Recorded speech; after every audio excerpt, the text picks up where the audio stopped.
Hi, this is Paul Hoppy, aka Giant Buddha, author of Way of the Poker Warrior and DragTheBar.com Limit Hold'em Studio Head. It's September 11th, and I've got Hand of the Week number 4 for you here. I played the Limit Hold'em event in the World Championship of Online Poker on PokerStars today, so I figured I'd use one of those hands for this video. And if there's time, I'll actually get to a second one as well.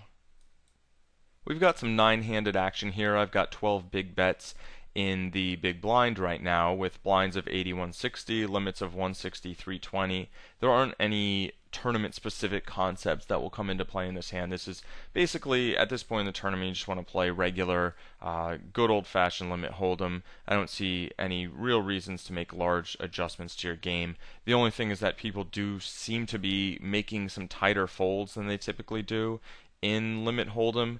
There's a lot of players that seem to be playing fairly loose before the flop, although looking at the stats, not so much at this table, but then they're kind of knitting it up post flop. So in some spots I'll see if I could take advantage of that. This hand isn't really one of those cases where we get a raise from 4 off the button, so that's kind of early-ish position, and the small blind cold calls. So getting 5 to 1 here with a pocket pair, this is really a no-brainer call. Folding is just completely awful.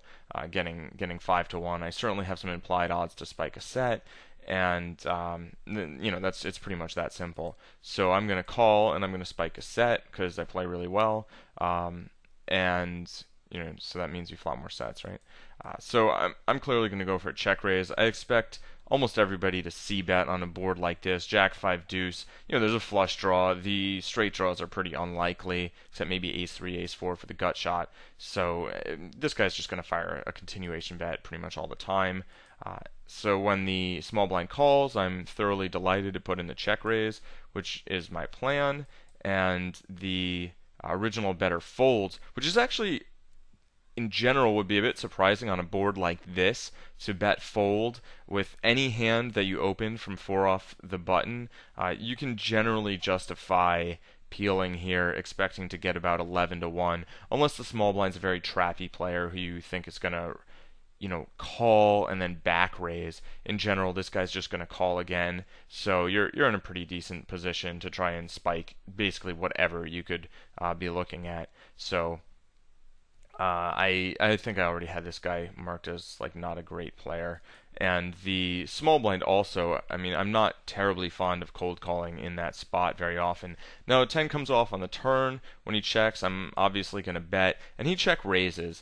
And at this point, I think his range is just very heavily weighted towards flushes, because really the only other hand that he could take a line like this would be Jack 10. However, his Jack 10, I think, almost has to be suited for him to cold call. He's 17-10, right? That's this guy, yeah. So a 17-10, he's cold calling maybe in some spots where he shouldn't, but he's not cold calling Jack 10 offsuit. So if this 10 hit him, it's because he made the flush, or if he happened to have Jack 10, it would be suited. There's only 2 combinations of that. There's many more than 2 combinations of flushes, and while I have decent equity against a flush, I'm not considering it fold or anything. I don't want to put in 3 or 4 bets against it. It doesn't really make sense. So I'm just going to call. The river's a 7, which is pretty much an irrelevant card as far as I'm concerned. He bets. I'm just going to call, which against some players in some situations might seem like a bit tight, but this is just kind of hand reading 101. Like, this guy's just going to have a flush so often that it doesn't really matter that I have a set.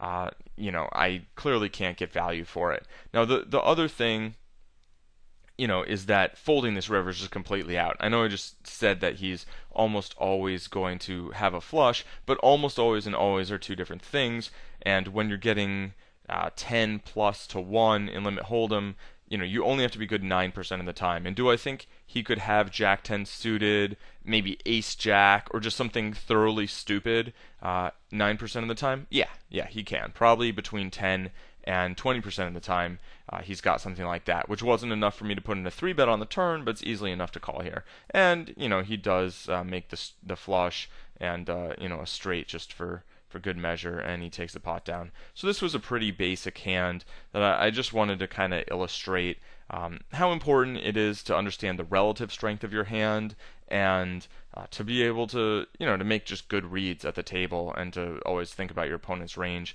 and not just think about the strength of your hand. that hand was pretty straightforward, so I'm going to throw in a second hand this week. I've got ace-5 offsuit in a six-handed game now. This was the weekly 215 limit hold'em tournament, which I think only had about 65, 68 players or so. So it was a pretty small field. Now, it paid 9. I think it paid the top 9, and there were 12 players left here. So there's just no way for me with 3.5 big bets to try to squeak through into the money. So I'm pretty much just going to play my regular game at this point and maybe try to get to showdowns a little bit more frequently, not fire off really super thin bluffs or value bets, but for the most part I'm going to play straight up. And it folds to me, I'm certainly going to open ace-5 offsuit in the cutoff. The big blind, is that this guy, is a kind of fishy-ish player, which sort of helps and sort of doesn't. I'd rather someone who's just going to knit it up and actually just fold his big blind a lot. That would be great, but you can't always get what you want. But here I've got a guy that I think I'm going to be able to outmaneuver post flop. And the flop comes out 9-3 deuce, a couple of hearts there, and he fires off. So at this point, I have to see his bet and think, what's he going to do on the turn and the river? There's a good chance he's going to bet the turn and the river, and that's going to be 5,000 chips, which is basically going to put me all in. So on this flop, I sort of have to decide whether I'm just going to try and peel one, or if I'm going to be committed to calling down unless the board gets bad. Like if a 6 of hearts came off on the turn, I wouldn't be able to fold the turn. But if it came off on the river, maybe I would fold the river. It would be a pretty tricky spot. But at the moment, there's so many draws he could be betting with. He could be betting with heart draws, 4-5, 4-6, 5-6, or just some random overcards. And he can certainly have a pair, but I've got 2 overcards to the 3 and the deuce. So only the 9 really has me in not great shape, but even then, the backdoor flush draw isn't worth very much since it's 1 card flush and it's to the 5, but I also have the ace that's probably 3 outs and 4 fours, so that's about 7 outs. Getting 5.5 to 1, that's just about good enough odds. Throw in the fact that I might have the best hand some of the time and I have a little backdoor. I'm perfectly happy to call here, and I'm pretty much deciding now here on the turn when this king of spades comes off and he bets. Now I pretty much have to decide whether I want to put my tournament on the line. And I decide I think it's fine because this guy it's such a good spot for him to try to kind of push me off my hand. And if he really wanted my chips, I feel like he'd probably actually check raise the flop to make me feel a little more committed and get that extra small bet in there. When he donks, a lot of players will have a lot of pairs in their range, but you don't want to try to think too logically about what the fishy player's going to be doing, but it just seems like in this spot it's such an obvious way to try and push me off my hand by just donking out and then bet, knowing that I'm going to have to commit. So this king doesn't really do anything. It's fairly unlikely for him to have a king here, so I call. And then the river's an ace, which seems like a pretty good card for me. I'm obviously not going to fold. He bets. I only have 216 behind, but at this point, I feel like I may or may not be ahead of his range. I don't really know. Putting those 216 in, though, the 216, if I put it in and get called by his 216, the 216 that he puts in is worth less than the 216 that I would lose because I'd lose all of my equity in the tournament. Right, so the chips you lose are worth more than the chips that you'd win. So I decided to actually just hang on to this last 216, and he turns over 5-4, so I got there, but it turns out I didn't really want to get there. That was, besides the 6, that was the only card that could beat me, was the one that gave me top pair. So I did hang around for another hand, got all in with ace high and didn't win, but I actually do think that just calling here on the river is probably the correct play because I don't think I have that much of really an equity edge there.